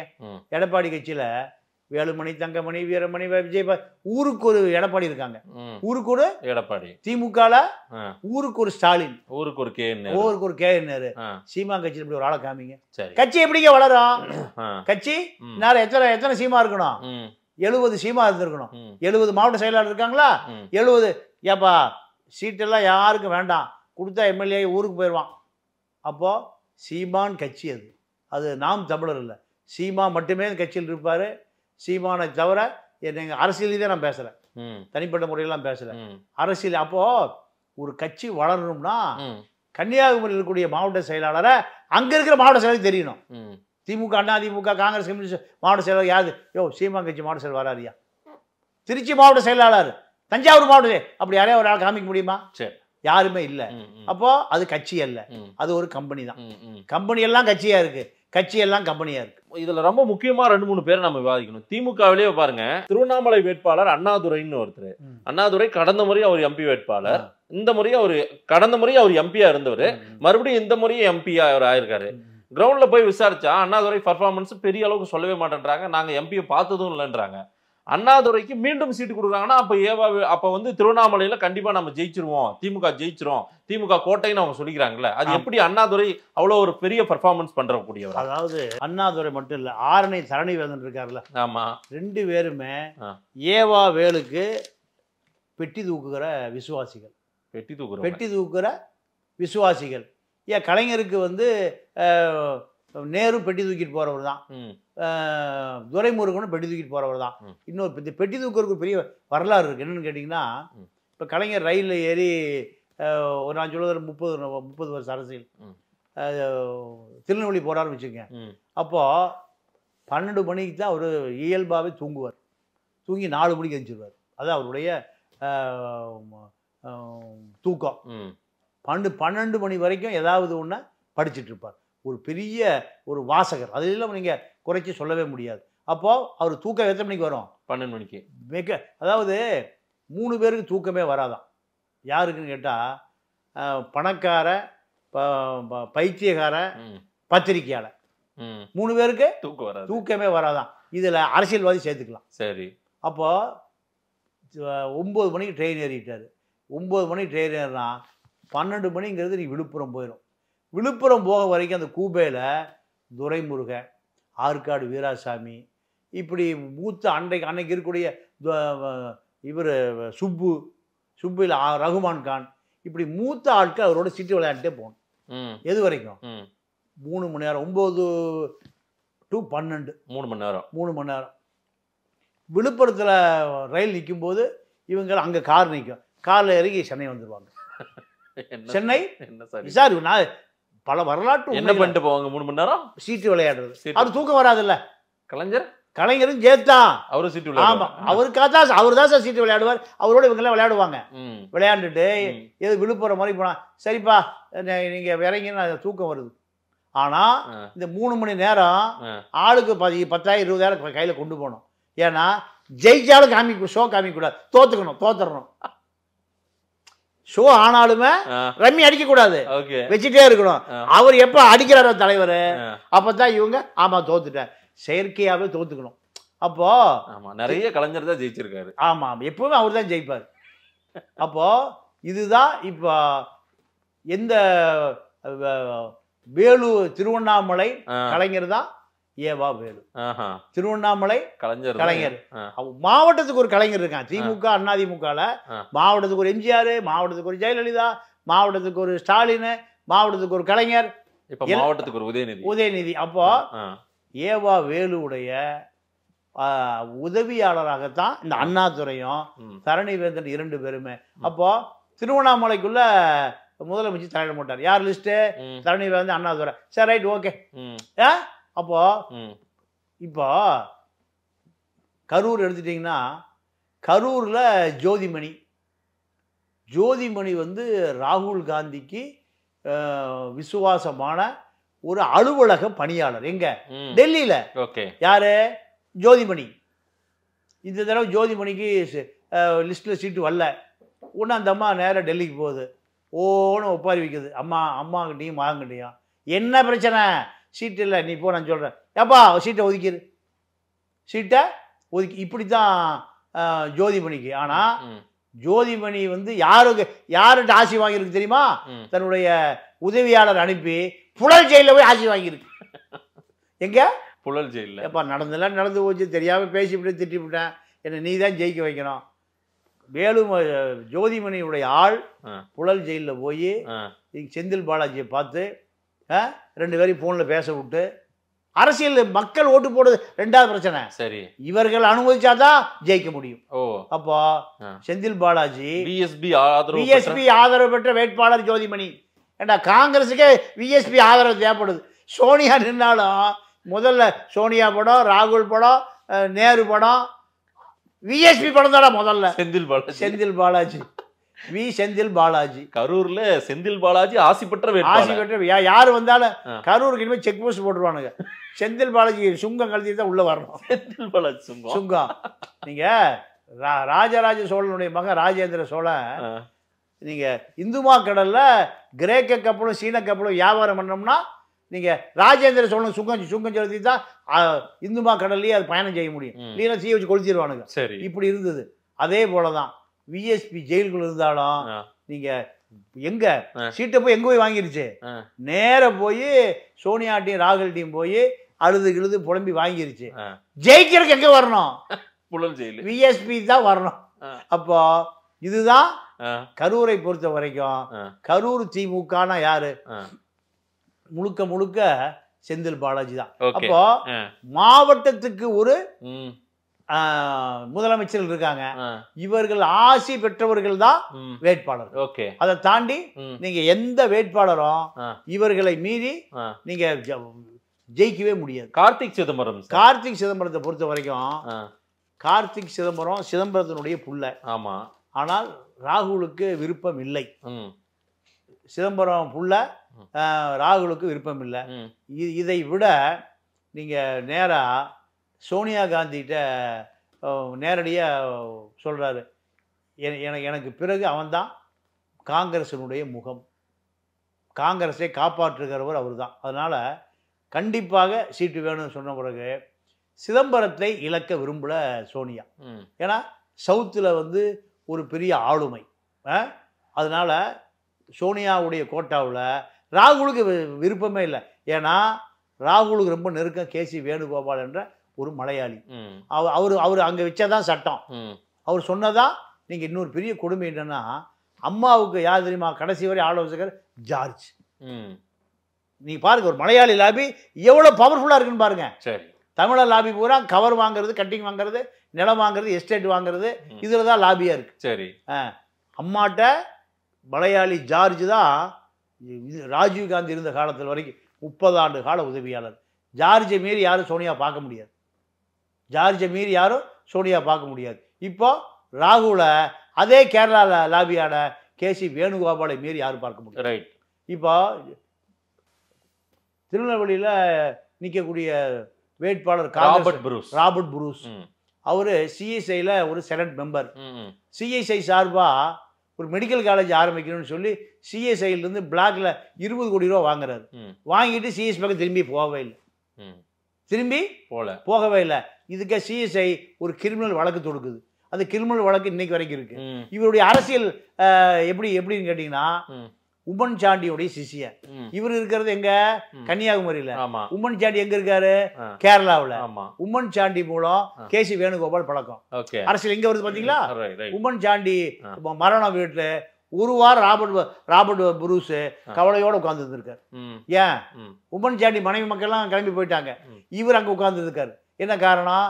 துக்கம் விசாரிக்க வருகிறவர்களை தன்னுடைய நாடாளுமன்ற ஆசையை எப்படியா எம்பி ஆயிடணும் எங்க கன்னியாகுமரியில். இதுக்காக ஒரு வார காலம் உம்மன் சாண்டியினுடைய வீட்டில் கவலை தோய்ந்த முகத்தோடு உட்கார்ந்து கேசி வேணுகோபால்கிட்ட ரொம்ப நெருக்கமாயிட்டார். நெருக்கமான பிறகு கேசி வேணுகோபால் மூலம்தான் கன்னியாகுமரி சீட்டு கொடுத்தே ஆகணும். கன்னியாகுமரி தான் நான் ஜெயிச்சிருவேன். ஏன்னா அங்கே கிறிஸ்டின் நாடார் இந்து நாடார் 2 பேர் இருக்காங்க. திருநெல்வேலிக்கு அது கொஞ்சம் கஷ்டம்.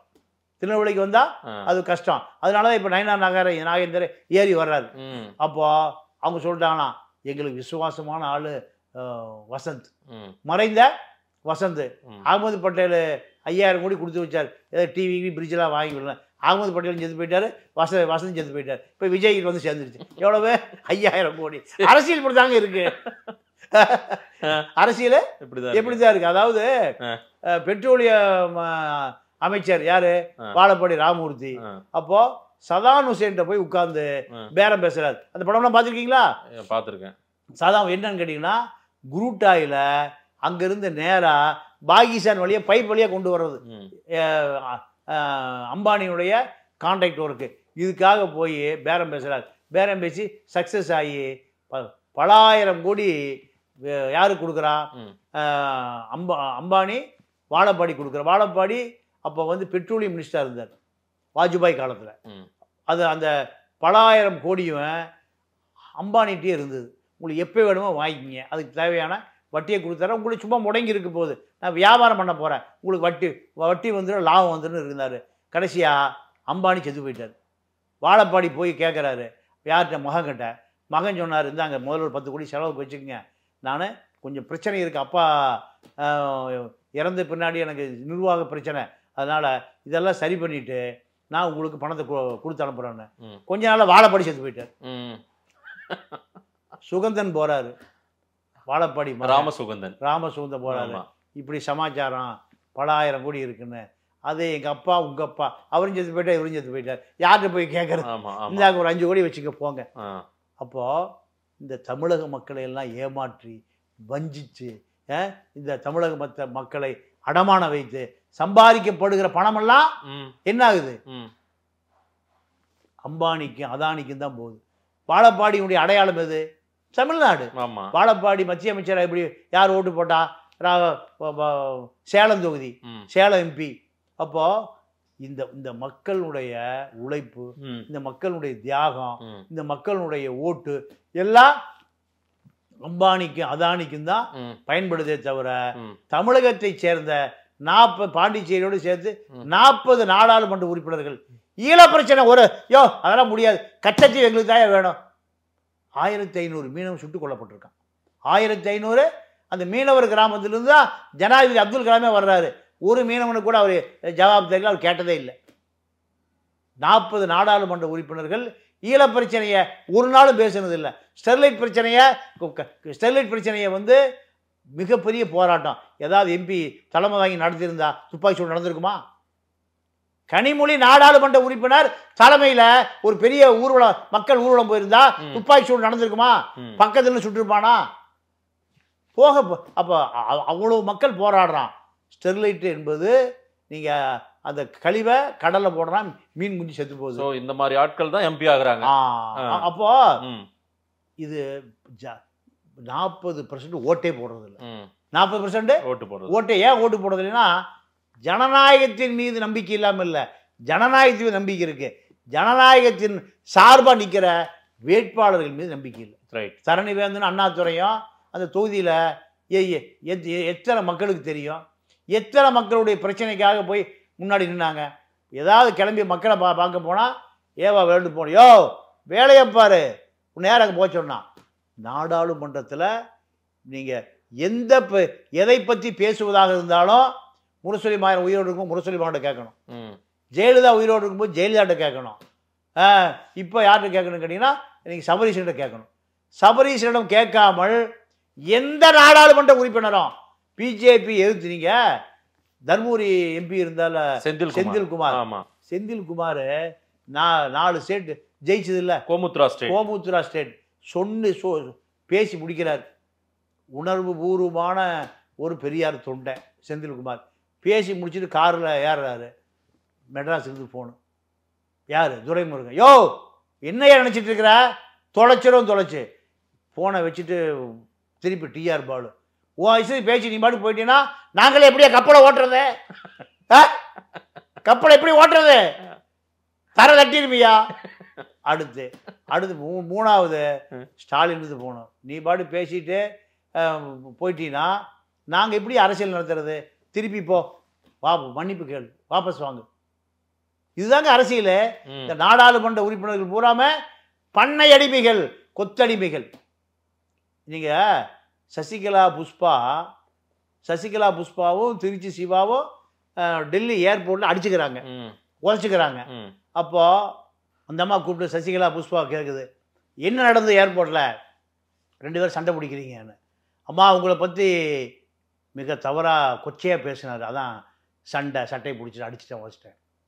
அந்த அம்மா உட்காரு, ரிமோட்டை போடுது. ஏர்போர்ட்டு சிசிடிவி ஃபுட்டேஜை அங்கே இருக்கிற ஐபி காரங்கிட்ட வாங்கி இந்தம்மா ஃப்ளைட்டில் வர முடியும் அந்த சிசிடிவி ஃபுட்டேஜ் வந்துருச்சு. அதுதான் ஜெயலலிதா பாருங்குது. யோ கொடுத்த காசுக்கு வட்டி கொடுக்கல, முதல்ல கொடுக்கல, அதான் குடியா, அதுதான் சண்டை. அதுதான் சண்டை.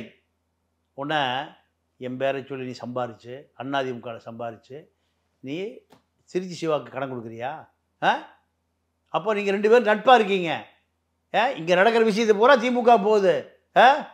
தொலைச்சு தம்பி சொல்கிறேன் வா, அவர் தான் நாடாளுமன்ற குழு தலைவர். இந்த பொம்பளை கூட்டிகிட்டு டெல்லி போய் இந்த ரிசல்ட்டு சபாநாயகர் கொடுத்துட்டு வெட்டி விட்டு, இதுதான் அவர் கொடுக்கப்பட்ட வேலை. சசியை கொடுத்து, சசி இவா நமக்கு நம்பிக்கையான ஆள் இல்லை, இவா அதிமுக பேரை சொல்லிட்டு திமுகவோடு நட்பாக இருக்கா. ஜெயலலிதாவுக்கு வந்து கருணாநிதிங்கிற பேரையும் திமுகங்கிற பேரையும் சொல்லிட்டு பிபி செக் பண்ணிங்கன்னா 450 எகிரும். இதுதான் அந்தம்மா. அப்போ நீ என் பேரை சொல்லி 450 எகிரனா போய் அப்போ 350 எகிரும் வச்சுங்க sir. Vijay boss health Vijay பாஸுக்கு எப்பவுமே 350க்கு 400 இருக்குங்க சார். அப்படியே? ஆமாம், நான் செக் பண்ணி டாக்டரே சொன்னாருங்க விஜய் பாஸ்கர் அவ்வளோ ப்ராடு. அப்போ நேராக டெல்லி கூட்டிகிட்டு போய் சபாநாயகர்கிட்ட இந்த அம்மா ரிசன் லெட்டரை கொடுத்துட்டு அதோட வெற்றி விட சொன்னாங்க. தம்பித்துறை அப்படியே தயங்குறாரு. ஏன்னா அவர் கடன் வாங்கியிருக்காரு, இல்லை அவர் கடன் கொடுத்துருக்காரு. அப்போ சசி சொல்லுது, நீ போங்க நான் பார்த்துக்கிறேன்னு. சசி யார்கிட்ட சொல்லுது? தம்பித்துறைகிட்ட நீங்கள் போக நான் பார்த்துக்கிறேன்னு. இந்த அம்மா அடுத்த ஃப்ளைட்டை நேராக பிடிச்சி நேராக போய் பாராளுமன்றத்தில் போய் என்னை அடிச்சு விட்டாங்க ஜெயலலிதா, என்னை முடியை பிடிச்சி இழுத்துட்டாங்க, என்னை தள்ளி விட்டாங்க, கன்னத்தில் அரைஞ்சாங்க. 3/4 மணி நேரம் பாராளுமன்றக்கு ஆவண புத்தகத்தில் குறிப்பு இருக்கு. அப்போ இந்த நாடாளுமன்ற உறுப்பினர்கள் கட்சிக்கும் கட்டுப்படுறதில்லை, கட்சி சொன்னாலும் கேட்கறதில்ல. டெல்லிக்கு போனால் இவர்கள் ஒரு பெரிய லாபி. எனக்கு ஒரு நண்பர் இருக்கார், நான் அவர் பேர் சொல்ல விரும்பலை.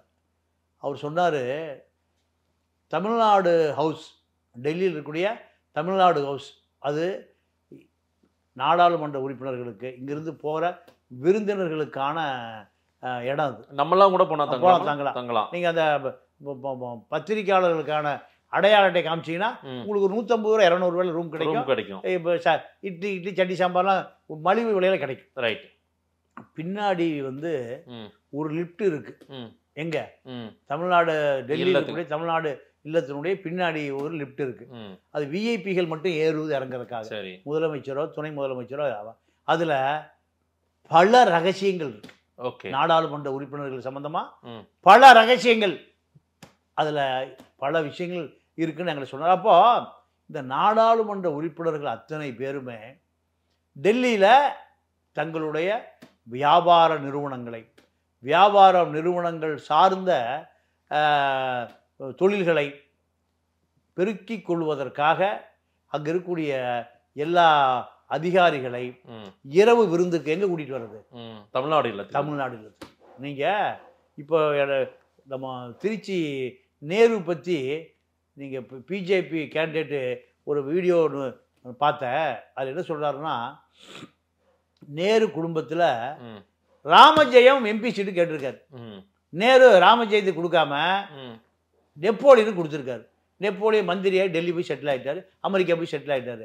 இப்போ ராமஜெயம் பையன் இப்போ கேட்குறாராம், எங்கள் அப்பா எம்பி ஆகி உன்னுடைய தொழிலை நீ சொல்லுவதை கேட்கறதுக்காக தானே எங்கள் அப்பா போராடினாரு, நீ கொடுக்க முடியாதுன்னு சொன்ன. ஆனால் நெப்போலியன் எம்பிஆகி மந்திரியாகி இப்போ அமெரிக்காவில் போய் செட்டில் ஆகி உனக்கு பெப்பே காட்டார். உன்னுடைய பணத்தை பூரா ஒரு 2000-3000 கோடியை பெப்பே காமிச்சிட்டாரு. எங்கள் அப்பா உனக்காக உசுரை விட்டாரு, இப்போ எனக்கு எம்பி கொடுன்னு கேட்குறாராம். யார் பையன்? ராமஜெயம் பையன். இப்போ இந்த குடும்பத்துக்குள்ள விஷயம். அப்போ நாடாளுமன்ற உறுப்பினர் பதவி என்பது தன்னை பிரபலப்படுத்திக் கொள்வதற்காக. சரி, இப்போ அமைச்சர் வந்து சைரன் கார் வருது இல்லை? ஆமாம். அதே போல் எம்பின்னு நீங்கள் எந்த வெளிநாடோ எந்த ஏர்போர்ட்டோ எந்த அதிகாரிகிட்ட நீங்கள் எம்பின்னு தெரிஞ்ச 10 அடி பின்னாடி போயிடுவோம். ஓகே. இதற்காக மட்டுமே இந்த நாடாளுமன்ற உறுப்பினர்கள் பட்டியல் இருக்கிற இத்தனை பேரும் முழுக்க நீங்க இவர் விஷ்ணு பிரசாத் ராமதாஸ் குடும்பத்தில் அன்புமணி எம்பி, விஷ்ணு பிரசாத் எம்பி, இப்போ சௌமியாவும் எம்பி. எம்பி ஆயிடுவாங்களா? முயற்சி பண்றாங்க. மக்கள் ஓட்டு போட்டா யார் வேணா எம்பி ஆகலாம். அப்போ இது ஏழை எளியவனுக்கும் சாதாரணமான மக்கள் தொண்டனுக்கோ எப்படி நாடாளுமன்ற உறுப்பினர் ஆக முடியுமா? ஓகே. திருச்சியில நேரு பையன் எம்பி, வைகோ பையன் எம்பி, துரைமுருகன் பையன் எம்பி, இப்போ ஆற்காடு வீராட்சியம்மை பையன் எம்பி. நீ பாருங்க, பழைய அமைச்சர்கள் உடைய மகன் பூரா எம்பினா இப்ப எம்பி பதவி இவர்களுக்கா மொத்த குத்தகை எடுத்தாச்சா? சரி, நான் இப்ப எனக்கு இன்னொரு பெரிய அண்ணாதுரை கோட்டாலாம் வந்து எதற்காக சார் ஒரு பவர் வைக்கிறது? திருவண்ணாமலை அண்ணாதுரை கோட்டாலாம், தரணிவந்தன் கோட்டாலாம் எதுக்காக கொடுக்குறாங்க? எதுக்காக கொடுக்குறாங்கன்னா, அந்த தொகுதியில வேற யாராவது வந்தா ஏவா வேலுவை ஓவர்டேக் பண்ணிட்டு அவன் அரசியல் பண்ணி லீடர். இல்ல கம்பன் வேலுக்கு கேட்டாங்கல்ல? ஆமா, கம்பன் வேலுக்கு கொடுக்காம ஆனா அண்ணாதுரைக்கே கொடுக்குறாங்கல்ல? இல்ல கம்பன் வேலுக்கு கம்பன் கொடுக்கலைன்னா நீ முதலமைச்சர் என்ன சொல்லியிருப்பாரு கேட்டீங்கன்னா, யோ எல்லாம் அவன் பையனுக்கு கேட்கறாயா, உன் பையனுக்கு வயசு இருக்கு, இப்ப வேண்டாம், எல்லாம் வாரிசா வந்துடும்.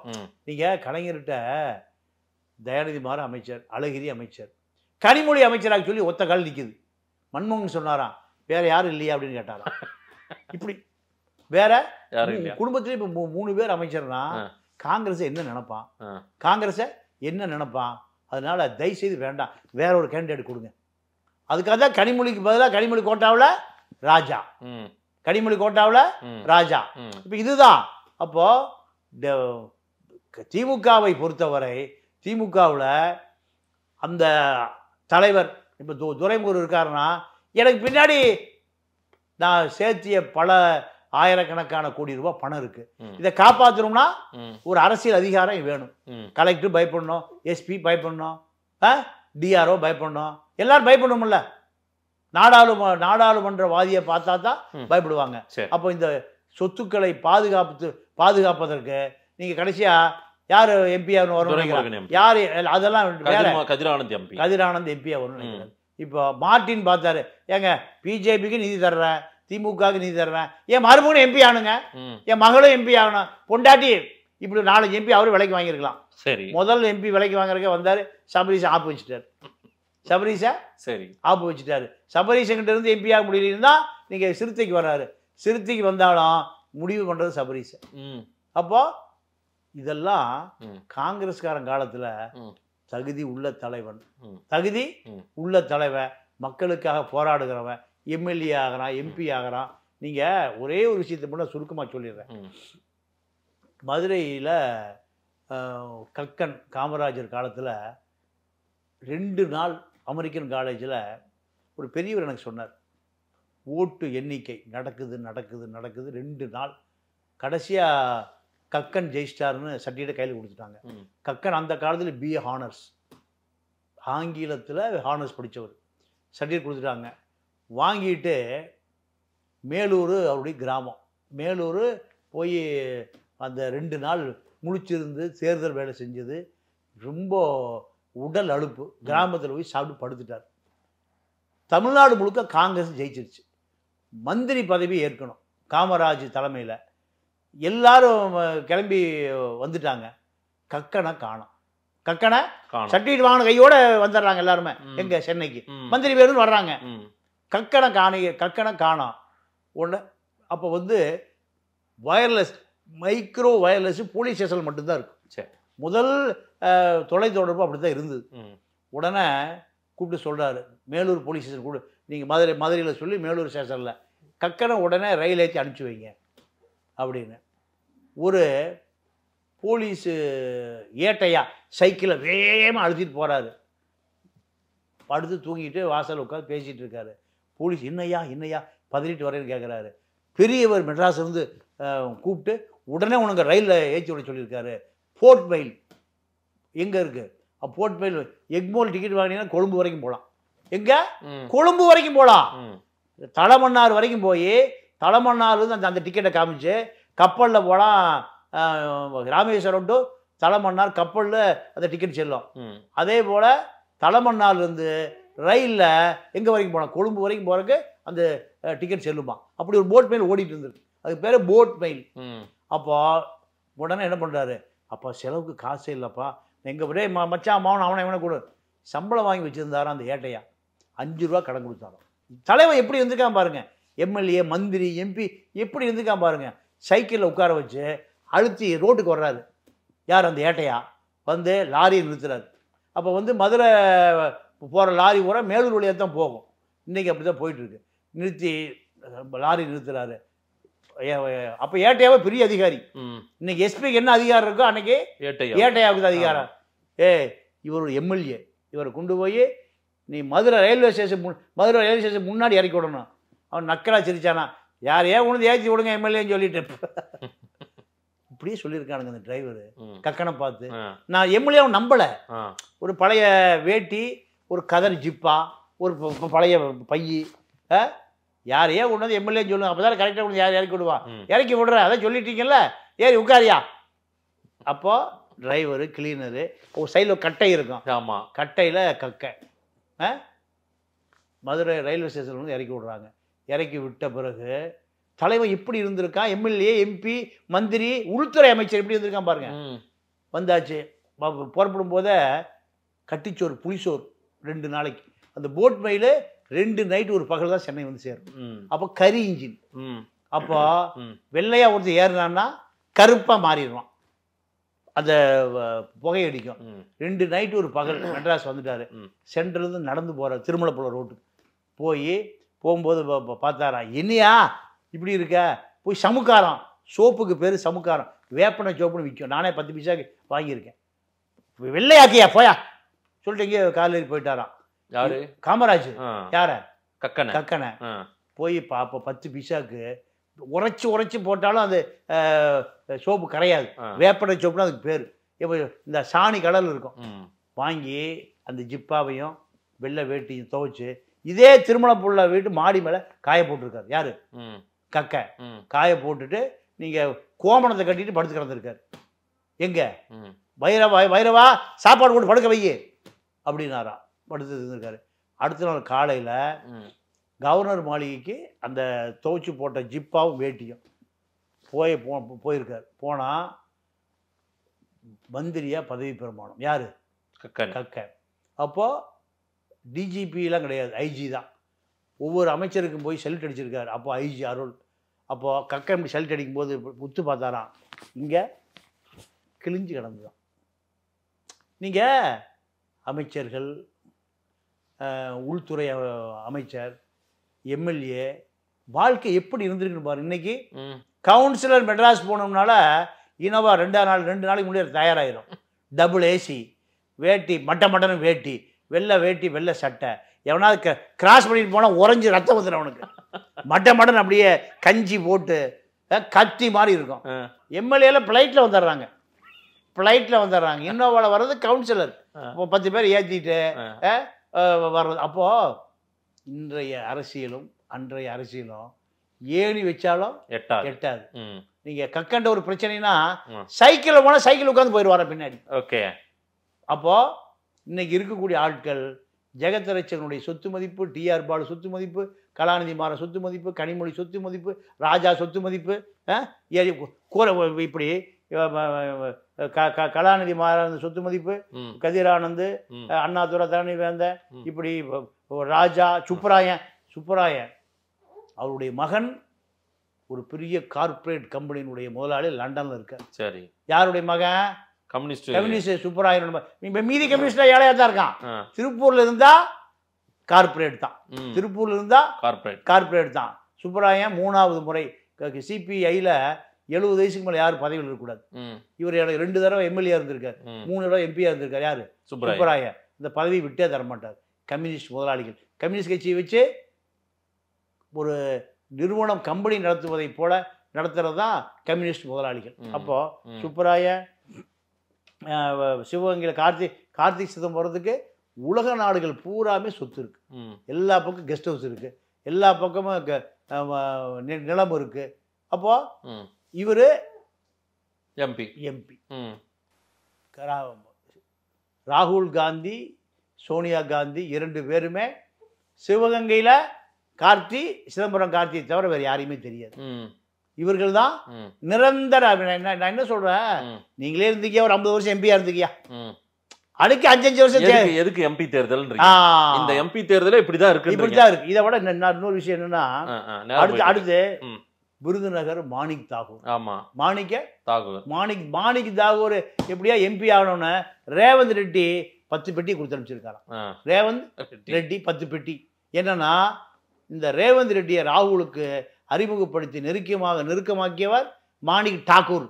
தாக்கூர்னா ஏதோ வட இந்திய தாக்கூர் இல்ல, நம்ம ஒரு விருதுநகர் தாக்கூர் தான், வேற மாத்தி வச்சுக்கிறாரு. அப்போ தூத்துக்குடி கனிமொழி, கன்னியாகுமரி விஜய் வசந்த். ஏறக்குறைய விஜய் வசந்துக்கு தமிழ்நாடு இருக்கக்கூடிய 250 பிரான்ச் இருக்கு. 250 வசந்தனுக்கும் இருக்கு.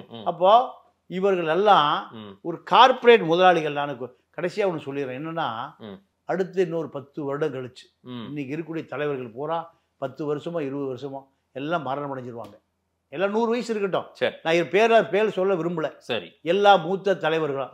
அதற்கு பிறகு தலைவர்களாக அறியப்படக்கூடியவர்கள் யாருன்னு கேட்டீங்கன்னா, இந்த மக்களை தலைமை தாங்க, ஏழை எளிய அடக்கப்பட்ட ஒடுக்கப்பட்ட மக்களை தலைமை தாங்கக்கூடியவர்கள் யாருன்னு கேட்டீங்கன்னா கார்ப்பரேட் முதலாளிகள். கதிர் ஆனந்த், கற்பனை பண்ணி பாருங்க. கார்த்திக் சிதம்பரம், கற்பனை பண்ணி பாருங்க. அடுத்து தரணிவேந்தன், அண்ணாதுரை, இவர்கள் தான் 50 வருடமா தலைவர்களே இந்த திராவிட இயக்க உருவாகவே இல்லை சார். எத்தனை தலைவரை சொல்லலாம்? தமிழச்சி தங்கப்பாண்டியன்லாம் ஒரு பெரிய தலைவர். நீங்கள் ஒவ்வொரு ஊருக்கு ஒரு தலைவர். அன்பில் தர்மலிங்கங்கிறான், NKK பெரியசாமிங்கிறான், கோவை ராமநாதங்கிறான், எத்தனை தலைவர் பேரை சொல்கிறான். இப்போ நீங்கள் இப்போ யாராவது தலைவர் பேரை சொல்லுங்க. யாராவது பேர் தெரியுதா? உதயநிதி ஸ்டாலின், கதிர் ஆனந்த், கலாநிதி வீராசாமி, தயாநிதி, தலைவர்கள் கனிமொழி. அப்போ இவர்கள் தான் தலைவர்னா, அப்போ அவர்கள்லாம் யாரு? காமராஜ் யாரு? கக்கன் யாரு? பெரியார் யாரு? ஜீவா யாரு? யார் இவங்கெல்லாம் யாருன்னு கேட்கிறேன். மக்களே சொல்லட்டும். அப்போ அவர்கள் தலைவர்னா இப்ப இவர்கள்லாம் யாருன்னு கேட்கிறேன். மக்கள்கிட்ட அருண் நேரு, துரை வைகோ, செத்தாரே அஞ்சு காணண்டா. அப்போ இவர்கள்லாம் தலைவர்னா அப்ப அவர்கள்லாம் யாருன்னு கேட்கிறேன். அப்போ இந்த நாடாளுமன்ற தேர்தல் ஒரு மோசடி, மிகப்பெரிய மோசடி. என்ன காரணம்னா, குறைந்தபட்சம் 10,000 கோடி மக்கள் தெருக்கோடியிலே படுத்து கிடக்கிறான். பெட்ஷீட் கூட கிடையாது அவனுக்கு. இந்த 10,000 கோடி தொழிலதிபர்கள் இந்த MA ராமசாமி செட்டியார் MP சீட்டு வாங்கினது போல, முந்திரி அதிபர் கந்துவட்டி வேலுச்சாமி, இவர்களெல்லாம் நாடாளுமன்ற உறுப்பினர்கள் பதவினா உண்மையாகவே இந்த நாடாளுமன்ற உறுப்பினர் பதவி தேவையா இல்லையான்றதை மக்களே புரிந்து கொள்ளட்டும். நிறைய விஷயங்கள் நீங்க பெரிய தெளிவா பேசியிருக்கீங்க. இதை மக்கள் என்ன சொல்றாங்கன்றதை பார்ப்போம். நேரில் வந்து நேரம் கொடுத்து பேசினீங்க. நன்றி திரு பாண்டியன். நன்றி, வணக்கம்.